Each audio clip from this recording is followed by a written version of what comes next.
Assalamualaikum warahmatullahi wabarakatuh. Alhamdulillahi rabbil alamin. Wassalatu wassalamu ala ashrafil anbiya'i wal mursalin wa ala alihi wa sahbihi ajma'in. Alhamdulillah, kita syukur kepada Allah yang telah melimpahkan kepada kita rahmatnya dan nikmatnya. Pagi ini hujan Pak, tapi ada kakak yang bagi pada pagi ini merupakan taufik hidayah daripada Allah Subhanahu Wa Taala. Dalam keadaan hujan pun boleh mari dan boleh cengok pula dalam majlis ilmu. Alhamdulillah, syukur kepada Allah Subhanahu Wa Taala. Tak semua orang boleh buat begini. Tak semua orang boleh mari pada waktu subuh dan cengok pula dalam majlis ilmu. Ini merupakan satu nikmat pemberian Allah Subhanahu Wa Taala. Muslimin muslimat yang dihormati sekalian, kita sambung perbincangan kita sirah Nabi Allah Adam AS dan kita mengambil ibrah, kita mengambil pengajaran yang ke-10 yang ada kitab tu muka surat 211, yaitu segera bertaubat. Nabi Adam AS setelah dia mendekati pohon khuldi dan Allah Subhanahu Wa Taala telah melucutkan pakaian dan pakaian Siti Hawa, dia segera bertaubat kepada Allah Subhanahu Wa Taala. Tak berlengah-lengah dah. Dia tahu dia telah buat satu kesilapan, maka Nabi Adam dan Siti Hawa terus bertaubat kepada Allah Subhanahu Wa Taala dan Allah terima taubatnya. Adapun iblis laknatullah, dia buat satu kesalahan yang besar, iaitu engkar pada perintah Allah. Allah suruh sujud pada Nabi Adam, dia tak mau sujud. Allah murka pada iblis dan iblis tidak bertaubat sampai sudah tidak bertaubat kepada Allah SWT. Maka iblis dilaknat oleh Allah. Maka bertaubat dengan segera ini adalah menjadi kewajipan kepada kita sebagai umat, sebagai anak cucu Nabi Adam bila buat salah. Topi kita dulu bila salah sikit jadi bertaubat selalu, dia mohon keampunan selalu. Maka kita nak cucu Nabi Adam ini, bila kita buat salah, hendaklah kita segera bertaubat kepada Allah Subhanahu Wa Taala. Seseorang yang berdosa hendaklah segera bertaubat kepada Allah Subhanahu Wa Taala dan jangan berputus asa daripada rahmatnya. Kita diajar oleh Nabi kita Muhammad sallallahu alaihi wasallam supaya jangan berputus asa daripada rahmat Allah. Walaupun zaman muda kita minum arak, kita berzina, kita merokok, kita bunuh orang, pak tapang kita buat. Segala maksiat besar-besar buat belaka. Tetapi Allah itu Maha Pengampun. Allah itu Maha Pengampun. Maka dengan sebab itu Nabi kita Muhammad mengajar kita jangan berputus asa dengan rahmat Allah. Bila kita bertaubat dan cukup rukun taubat itu, Allah Subhanahu Wa Taala akan menerima taubat. Allah Subhanahu Wa Taala akan menerima taubat. Nabi Adam AS segera bertaubat bila dia terlupa daripada peringatan Allah Subhanahu Wa Taala. Memang sifat manusia dilupa. Sifat manusia ni lupa. Kadang-kadang sembahyang maghrib buat parkah, itu lupa. Ataupun tertinggal mana-mana, itu lupa. Bukan kerana tak ingat, lupa. Orang hafal Quran sekali pun kadang-kadang duduk tengah jadi tok imam, baca ayat-ayat yang tak, bukan ayat payah sangat, tak ingat, terlupa. Bukan kerana dia terlupa, dia ingat. Tapi pada masa itu, Allah Subhanahu Wa Taala berfirman, "Fatalaqa Adam min rabbih kalimatin fataba alaih innahu huwat tawwabur rahim."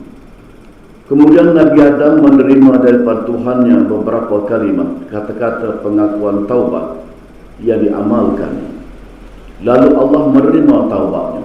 Allah terima taubat Nabi Adam AS. Sesungguhnya Allah, Dialah yang Maha Pengampun lagi Maha Mengasihani. Perkataan Maha Pengampun dan Maha Mengasihani, artinya Allah ini mudah sangat menerima taubat hamba dia. Dan Allah ni kesian sangat kepada hamba dia. Kadang-kadang mak kita tak kesian mana pada anak. Campur anak dan tos sampah, buang anak, bunuh anak, tak sayang lah tu. Ayah pun gitu juga, tinggal cerahkan isterinya, kemudian tinggal anak 5, 6, 7 beradik, tidak menghantar nafkah kepada anak. Itu mana tak sayang. Sedangkan Allah ini Maha Pengampun dan Maha Penyayang. Allah itu Maha Pengampun dan Maha Penyayang. Oleh kerana itu, kita cucu Nabi Adam ini, bila sikit buat salah, kita bertaubat memohon keampunan kepada Allah SWT. Dan kita diajar supaya beristighfar setiap hari. Kita buat dah, lepas subuh kita buat dah. Astaghfirullahalazim alladzi la ilaha illa huwal hayyul qayyum wa atubu ilaih. Pendeknya. Tetapi kalau dosa kita sebanyak buih di laut, Allah mengampunkan walaupun sebanyak buih di laut. Jadi istighfar lepas solat tu kita buat. Kalau boleh tambah sikit lagi waktu-waktu yang lain. Allah SWT itu menerima taubat hamba-hambanya yang bertaubat.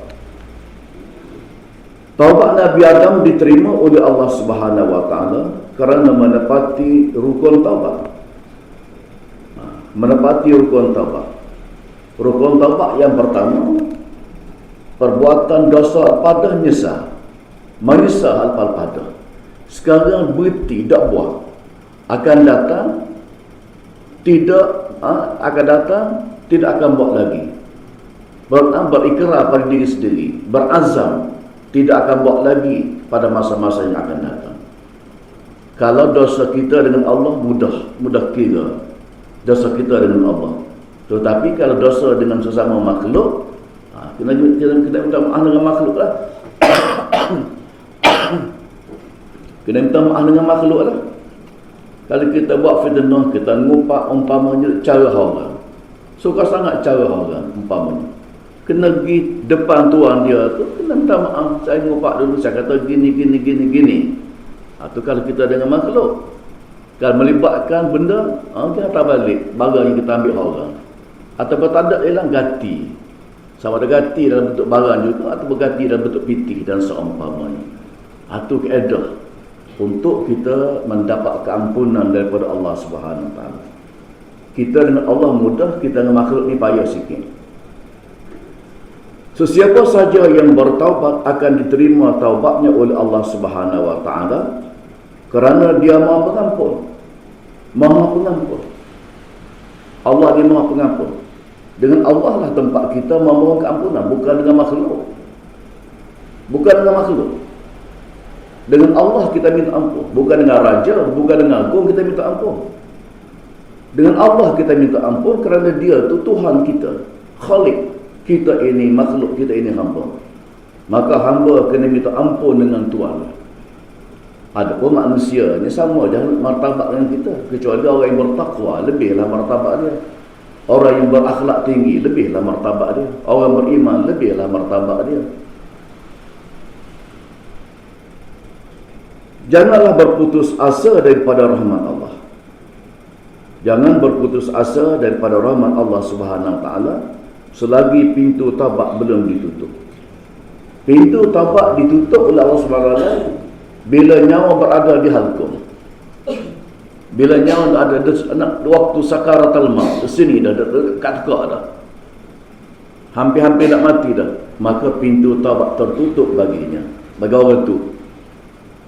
Bagi untuk umum pula, bila matahari naik ikut arah sebelah barat. Dan ni matahari yang naik ikut timur. Akan tiba waktunya matahari naik ikut sebelah barat.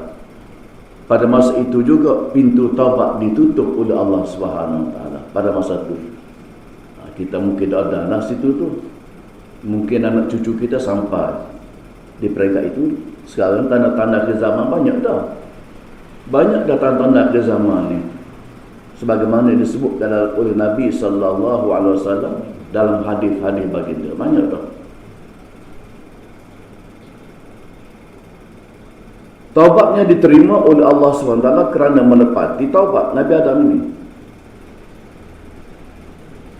Janganlah berputus asa daripada rahmat Allah selagi pintu taubat belum lagi ditutup oleh Allah Subhanahu Wa Taala. Nabi Adam bertaubat kepada Allah, "Ya Rabbi, Engkau telah memenangkan iblis atasku sehingga aku tidak dapat mengelakkan diri daripadanya kecuali dengan pertolonganmu." Nabi Adam berkata kepada Allah Subhanahu Wa Taala. Maka Allah berkata pula kepada Nabi Adam, "Tiada lahir seorang anak keturunanmu melainkan telah aku datangkan kepadanya yang menjaganya daripada tipu daya iblis dan daripada jin-jin yang jahat." Maka Adam berkata lagi kepada Allah Subhanahu Wa Taala, "Tambahlah bagiku." Allah jawab pula kepada Nabi Adam, "Aku beri pahala setiap hasanah 10 kali ganda dan ada harapan ditambah." Maknanya Allah ni pemurah. Allah tambahkan rahmat, Allah tambahkan nikmat kepada hamba dia. Sedangkan kejahatan satu lawan satu, buat ajak ni satu balas satu ya. Tetapi kebaikan yang kita buat Allah ganda sampai 700 kali ganda. Kita solat fardu umpamanya 27 kali, kita solat fardu berjemaah, Allah ganda sampai 27 kali ganda.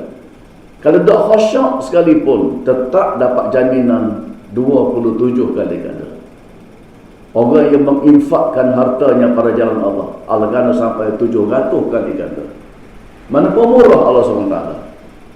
Tetapi satu kejahatan dia buat, Allah balas satu ya. Satu kejahatan, Allah balas satu. Sedangkan kejahatan satu lawan satu, dan ada harapan dihapuskan. Hak satu ni, minta ampun, Allah hapus selalu. Minta ampun kepada Allah, Allah hapus selalu dosa yang satu tu. Lalu Adam berkata lagi kepada Allah SWT, "Tambahkanlah bagiku." Maka Allah berfirman lagi pada Nabi Adam, "Taubat tetap diterima selama roh di kandung badan." Lalu Adam berkata lagi kepada Allah, "Tambahkanlah bagiku." Tambahlah bagiku. Maka Allah Subhanahu Wa Taala berfirman, "Qul ya ibadiyalladzina asrafu ala anfusihim la taqnatu min rahmatillah innallaha yaghfiru dzunuba jami'a innahu huwal ghafurur rahim." Katakanlah, wahai hambaku yang telah menggunakan masa hidup untuk amal yang tidak berguna, kamu jangan berputus harapan daripada rahmat Allah. Allah kata jangan berputus asa daripada rahmat Allah. Sesungguhnya Allah dapat mengampunkan semua dosa. Sesungguhnya Allah itu Maha Pengampun lagi Maha Penyayang. Jadi segala dosa-dosa besar minta ampun kepada Allah, Allah ampun, kecuali syirik. Syirik ini dosa yang paling besar sekali. Imam Az-Zahabi dalam kitabnya Al-Kabair dia menyenaraikan 70 dosa besar. Dan dosa besar yang paling teratas sekali ialah syirik kepada Allah SWT. Itu dosa yang sangat besar. Mati dalam keadaan syirik, neraka lah buat selama-lama, tak keluar-keluar dah daripada neraka awal syirik ni. Tapi ada pun dosa-dosa besar yang lain, Allah hukumlah dulu dalam neraka kadar dosa mereka tu. Kadar dosa mereka yang mereka lakukan atas muka bumi. Lepas tu akan dikeluarkan daripada neraka dan masuk ke dalam syurga. Bagi dosa-dosa yang lain selain daripada syirik kepada Allah Subhanahu Wa Taala. Seseorang yang bertaubat mestilah datang daripada kesedaran dan keinsafan yang sebenar. Jadi kalau tidak mari daripada keinsafan yang sebenar, tak jadi. Dia siapa menangis bertaubat kepada Allah SWT, pertama sekali pada waktu malam, tubik air mata. Nabi kata barang siapa yang tubik air mata ketika dia berada pada waktu malam, dia bertahajud ataupun dia berdoa kepada Allah, tubik air mata, Nabi kata mata itu tidak akan disentuhi oleh api neraka. Mana-mana mata yang keluar kerana takut kepada Allah, tubik air mata takut kepada Allah, maka mata itu tidak akan disentuhi oleh api neraka. Begitulah juga mata yang berjaga malam dalam fi sabilillah. Mata yang berjaga malam dalam perjuangan untuk meninggikan agama Allah SWT, maka itu juga Nabi kata tidak akan disentuhi oleh api neraka. Jaga malam. Kerana apa? Kerana untuk menegakkan agama Allah, untuk mempertahankan agama Allah. Maka itu juga Nabi kata tidak akan disentuhi oleh api neraka. Jadi taubat ini mestilah insah sungguh-sungguh, mestilah kesedaran itu mari daripada hati, sungguh-sungguh sedar. Allah, aku buat silap sungguhlah zaman muda. Aku buat silap sungguhlah pada zaman yang lepas. Datang kesedaran itu daripada hati, maka itulah yang diterima oleh Allah SWT. Artinya hendaklah bertaubat dengan taubat nasuha, taubat yang sebenar. Taubat ini ialah taubat yang sebenar, disebut sebagai taubat nasuha, iaitu bertaubat dengan sungguh-sungguh kepada Allah SWT.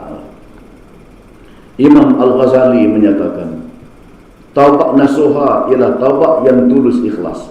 Hatinya cuci, hatinya bersih, ikhlas kepada Allah SWT. Benar-benar timbul daripada hati yang bersih, tak campur dah dengan keraguan. Hati yang bersih tak campur dah dengan keraguan. Itulah taubat nasuha yang diulas oleh Imam Al-Ghazali dalam kitabnya. Dalam kitab termasuk kitab Ihya Ulumuddin. Firman Allah Subhanahu wa taala, ya ayyuhalladzina amanu tubu ila Allahi taubatan nasuha. Wahai orang-orang yang beriman, bertaubatlah kamu kepada Allah dengan taubat yang sungguh-sungguh. Allah kata bertaubatlah kamu dengan taubat sungguh-sungguh. Jangan main-main taubat ni, kena sungguh-sungguh. Apa-apa pun kalau buat dengan sungguh-sungguh dia jadi. Kerja pun kalau sungguh-sungguh dia jadi. Tekun, buat sesuatu dengan sungguh, jadi insya-Allah. Aku nak buat kebun, semak samung tinggi 10 ekar, umpama 10 ekar nak buat kebun ni. Dia berazam sungguh-sungguh untuk tanah 10 ekar nak jadi kebun. Maka dia buat kerja sungguh-sungguh. Dia tempah sungguh-sungguh pokok-pokok, semak samung. Dia tanam duku, dia tanam dokong, dia tanam durian, tanam bermacam-macam. Dengan berkat dia bersungguh-sungguh dan dia minta pertolongan Allah SWT, jadi sungguh. Jadi sungguh. Ada seorang dekat dengan Allah, dekat dengan Allah mana dekat dengan sekolah sama. Kebun dia dekat 50 ekar, ada silap. Seorang diri buat kerja.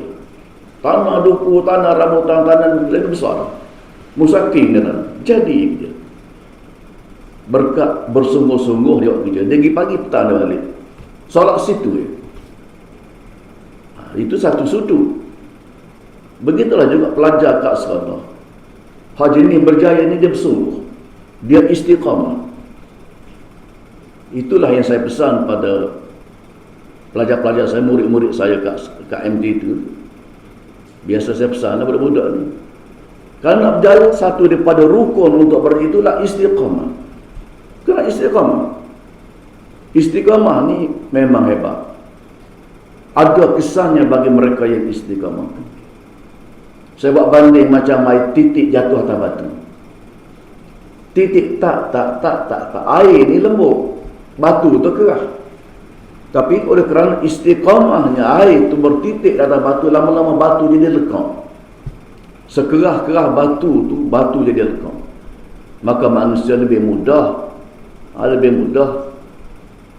berbanding dengan batu. Jadi itulah maknanya istiqamah itu sangat penting. Taubat nasuha mempunyai 3 rukun. Taubat nasuha ini mempunyai 3 rukun. Rukun yang pertama, menyesal di atas perbuatan dosa yang telah lepas. Buat pada masa-masa yang lalu, menyesal sungguh-sungguh.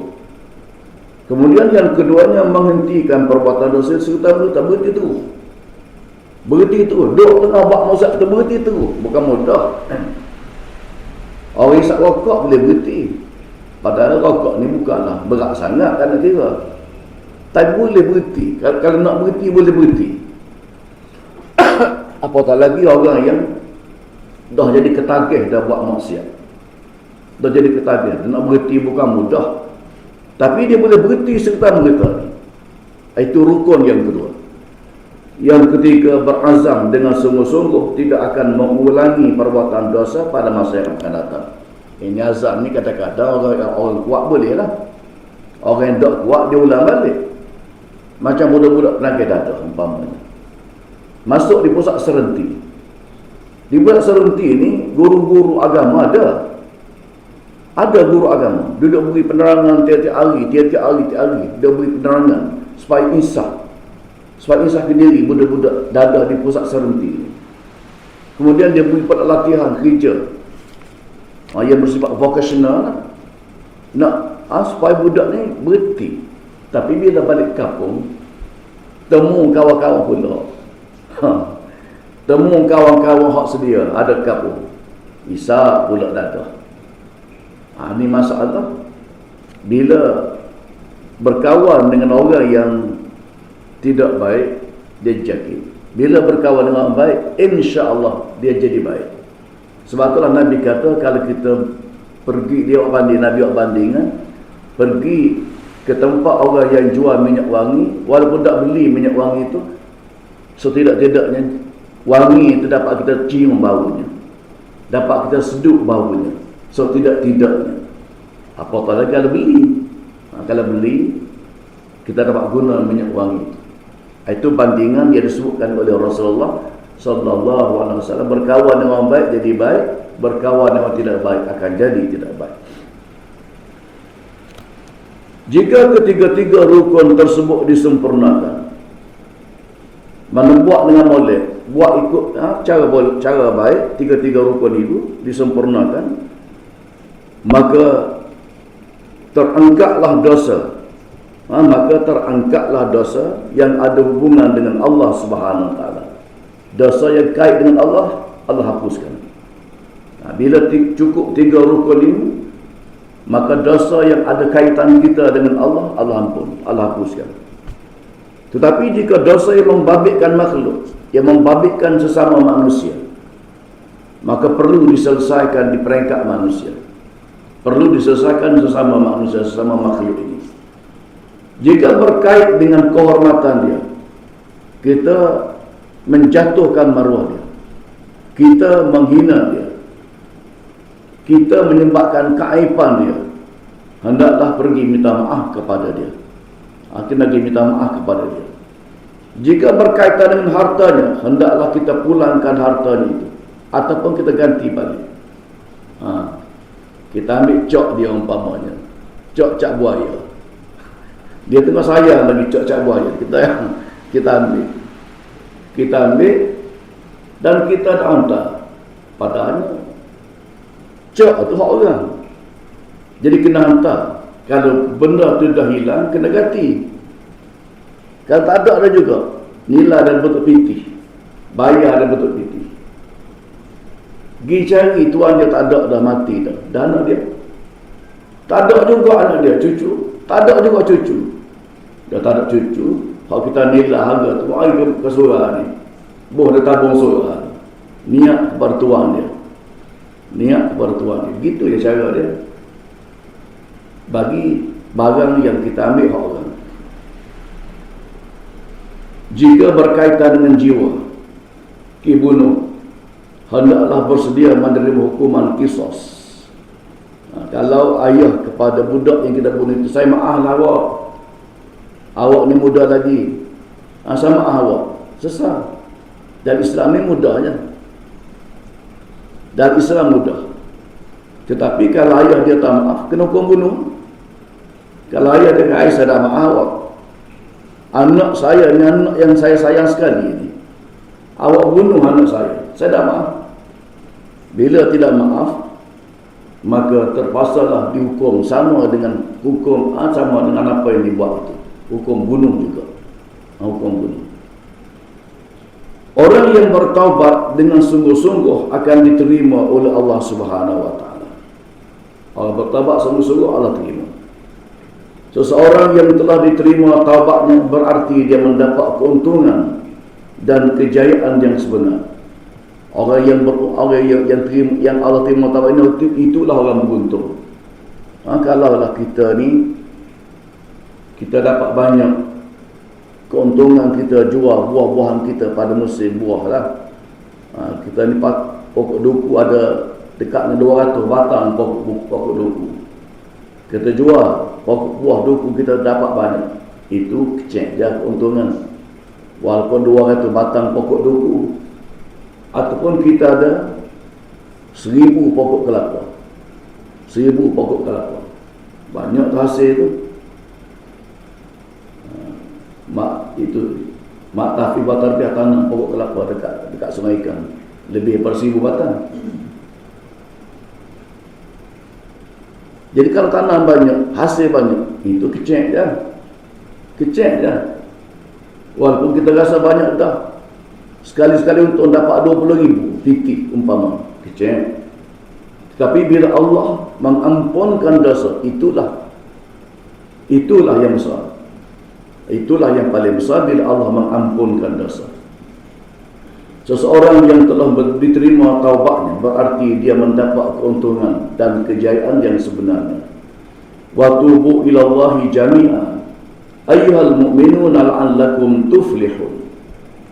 Dan bertaubatlah kamu sekalian kepada Allah. Allah suruh kita sekalian ini bertaubat kepada Allah. Wahai orang-orang yang beriman, supaya kamu berjaya. Maknanya orang yang bertaubat, itulah orang yang berjaya. Orang yang selalu beristighfar kepada Allah, itulah orang berjaya. Jadi sebab itulah kalau pagi-pagi ataupun tak kira lah, setiap kali kita solat fardu, jangan tinggal istighfar setidak-tidaknya 3 kali. Dan jangan tinggal ayat kursi. Jangan tinggal sibuk lagu mana pun lepas solat, ayat kursi jangan tinggal. Istighfar paling-paling tak 3 kali jangan tinggal. Ayat kursi ni, kalau kita beramal tiap-tiap kali lepas solat fardu, Nabi kata garanti masuk syurga. Dah masuk syurga lagi, pasal sakak dah mati lagi. Pasal dah mati lagi. Sakak situ. Bila dah mati, insya-Allah. Orang yang amal baca ayat kursi tiap-tiap kali lepas solat fardu, dan dia menghayati apa yang terkandung dalam ayat kursi itu. Kerana dalam ayat kursi ini dia berkaitan dengan akidah. Ayat yang berkaitan dengan akidah. Orang yang menghayati sungguh-sungguh apa yang terkandung dalam ayat kursi, insya-Allah jaminan daripada Allah Subhanahu Wa Taala. Allah Subhanahu Wa Taala berfirman lagi, ya ayyuhallazina amanu tubu ilallahi taubatan nasuha asa rabbukum an yukaffira ankum sayyiatikum wa yudkhilkum jannatin tajri min tahtihal anhar. Wahai orang-orang yang beriman, bertaubatlah kamu kepada Allah dengan taubat nasuha. Allah kata bertaubatlah kamu kepada Allah dengan taubat nasuha. Mudah-mudahan Tuhan kamu akan menghapuskan kesalahan-kesalahan kamu dan memasukkan kamu ke dalam syurga yang mengalir di bawahnya beberapa sungai. Dibandingkan dengan sungai, memang pada dunia ni bawah berahi pada sungai. Orang cari sungai, cari nak mandi, kalau buat nak kela pergi biar sungai, pak air terjun. Sungai tu menarik bagi manusia. Kalau buat restoran biar sungai, ramai lagi. Sungai itu mendatangkan daya tarik kepada manusia. Maka dikatakan oleh Allah SWT dalam surga ini mengalir sungai-sungai di bawahnya, menunjukkan surga itu tempat yang indah, tempat yang menarik bagi manusia. Hendaklah melazimkan diri beristighfar setiap hari, kerana kita tidak sunyi daripada melakukan dosa. Kita ni tidak sunyi daripada melakukan dosa, khususnya dosa kecil, dosa yang disebutkan sebagai dosa halu, syirik khafi. Kita tak sedar syirik khafi ini, kadang-kadang malu tak sedar syirik khafi ini. Pilihlah mana-mana saja istighfar untuk menjadi amalan harian kita. Banyak istighfar, nak pendek pun tak apa, nak panjang pun tak apa. Hak pendek, astaghfirullahalazim, astaghfirullahalazim, astaghfirullahalazim. Nak 100 tu sekejap je. Rasa-rasa dah ada 5 minit untuk kita baca cukup 100. Begitulah juga selawat pendek. Allahumma salli ala Muhammad wa ala ali Muhammad. Allahumma salli ala Muhammad wa ala ali Muhammad. Allahumma salli ala Muhammad wa ala ali Muhammad. Atau pendek.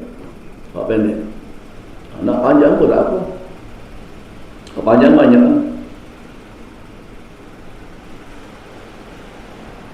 Pilihlah mana-mana saja istighfar untuk menjadi amalan harian.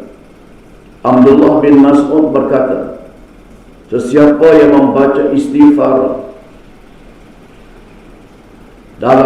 di bawah ini sebanyak 3 kali saja, Allah Subhanahu wa taala mengampunkan dosanya walaupun sebanyak buih di laut. 3 kali ya. Astaghfirullahalazim alladzi la ilaha illa huwal hayyul qayyum wa atubu ilaih. 3 kali. Allah mengampunkan dosa sebanyak buih di laut. Dan kita amalkan.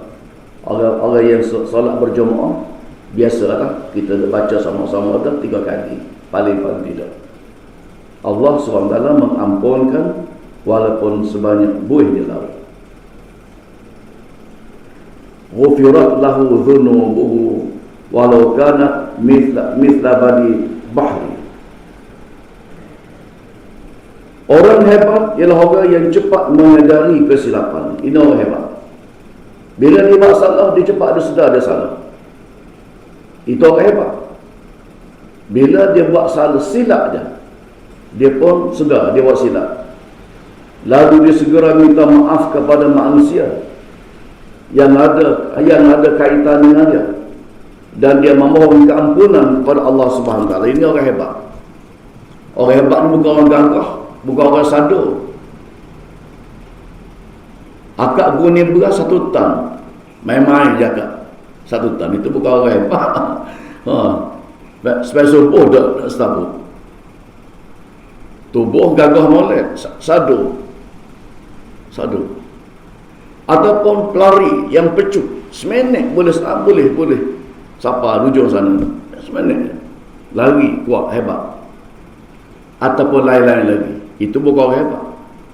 Orang hebat dalam Islam ini ialah orang yang cepat dia sedar dia buat salah, kemudian dia segera pergi minta maaf dengan orang yang berkaitan, dan dia memohon keampunan kepada Allah Subhanahu wa taala. Ini orang yang hebat. Ini orang hebat. Rasulullah sallallahu alaihi wasallam juga bertaubat kepada Allah sebanyak 100 kali dalam satu hari. Walaupun baginda itu maksum di mana dosa tak ada. Nabi bertaubat kepada Allah Subhanahu wa taala 100 kali sehari. 100 kali sehari Nabi bertaubat kepada Allah. Padahal Nabi itu tak ada dosa.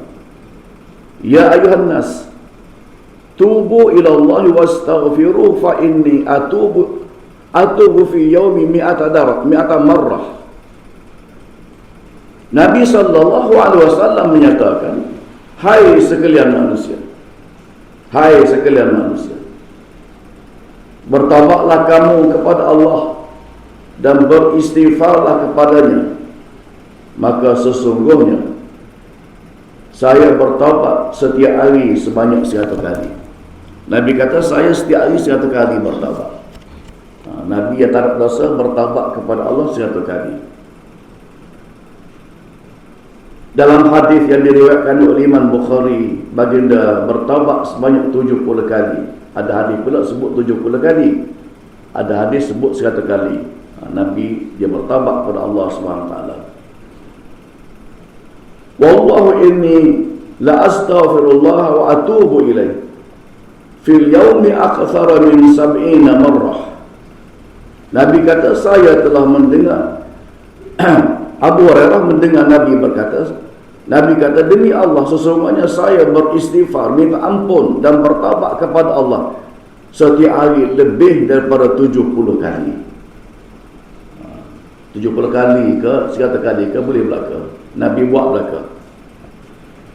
Dalam hadis yang diriwayatkan oleh Imam Bukhari dan Imam Muslim menceritakan pada zaman dulu ada seorang lelaki yang telah membunuh seramai 99 orang. Anda orang tahu belaka ni. Selalu dah ustaz-ustaz kita menceritakan di mana-mana surah, di mana-mana. Tapi saya nak sebut sekali lagi pada pagi ini. Dia bunuh 99 orang, laki-laki ini. Lalu laki-laki ini diberikan taufik, berasa nak bertaubat. Allah beri taufik, Allah beri hidayah, berasa nak bertaubat. Berasa nak bertaubat. Untuk membersihkan dosanya. Dia menemui seorang pendeta, menanyakan apakah dia masih berpeluang untuk bertaubat. Ditanya seorang daripada pendeta, aku ni banyak dosa, bunuh orang, ada peluang ke aku nak bertaubat kepada Allah SWT? Lalu pendeta kata, tak ada peluang kamu, tak ada cara kamu. Orang tidak ada hikmah, cakap tidak ada hikmah, tak ada peluang kamu. Lalu laki-laki itu membunuh, mencukupi 100 orang. Bila pendeta ni kata, tak ada cara dan tak peluang dan nak bertaubat, dia bunuh seorang lagi, cukup 100. Cukup 100. Kemudian dia menemui seorang alim. Dia ketemu pula dengan orang alim, orang baik. Orang alim ini dia tahu. Dan bertanya kepada orang alim ini, apakah dia masih ada peluang untuk bertaubat? Ada peluang tidak lagi untuk bertaubat? Orang alim itu menyatakan ada. Dan dia menasihati supaya pergi ke kampung orang yang taat kepada Allah dan buatlah amalan taat sebagaimana mereka kerjakan. Kena pergi duduk dalam kampung orang baik-baik. Sebab itulah kaedah dalam Islam ini, untuk jadi orang baik kena duduk dalam kumpulan orang baik. Nak jadi orang baik kena duduk dalam kumpulan orang baik-baik, dalam kampung orang baik-baik. Kalau duduk dalam kampung orang tak pakar, orang jenis mumu aku, tak duli kepada orang, ada lagu tu. Jiran sebelah dia tak duli. Anak yatim depan rumah dia tak duli. Sifat mumu aku.